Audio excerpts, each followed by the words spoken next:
આઝાદી બાદ ભારતમાં પહેલી વખત અમેરિકાએ 50% ટેરિફ લાદ્યો છે આપણી વસ્તુઓ ઉપર નિકાસ માટે, જેનાથી ભારતનું textile, gems and jewellery, chemical, electric, ઝીંગા આ બધાનો જે આપણો નિકાસ થતું હતું એને ભારી ફટકો પડવાનો છે.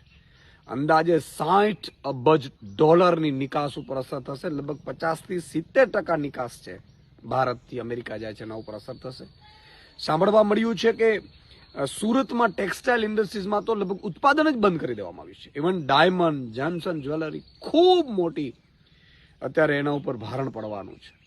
તમે વિચાર કરો, નરેન્દ્ર મોદીજી કેટલાય સમયથી વિદેશો યાત્રાઓ કરે છે, પણ વિદેશ નીતિમાં આપણે સંપૂર્ણ ફેલ ગયા છીએ. જે રીતે ટ્રમ્પજીએ નિર્ણય કર્યા છે એનાથી ભારતને બહુ મોટો ફટકો પડ્યો છે. 60 અબજ ડોલર, આમ તો સામાન્ય રીતે 131 અબજ ડોલરની આપણી આયાત નિકાસ છે, એમાં 86 અબજ ડોલર આપણે નિકાસ કરતા હતા 2021-22ની વાત કરીએ તો. અત્યારે એ લગભગ ઓલમોસ્ટ ઝીરો થઈ જશે, અને એટલો મોટો ફટકો આપણે પડવાનો છે, આપણા ઉત્પાદકોને પડવાનો છે.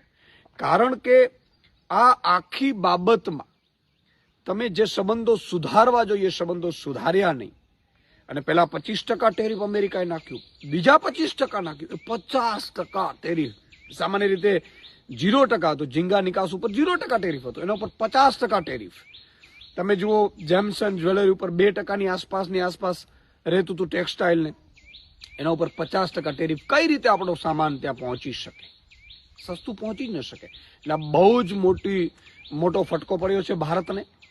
ખાસ કરીને ગુજરાતને પણ બહુ મોટો ફટકો પડ્યો છે.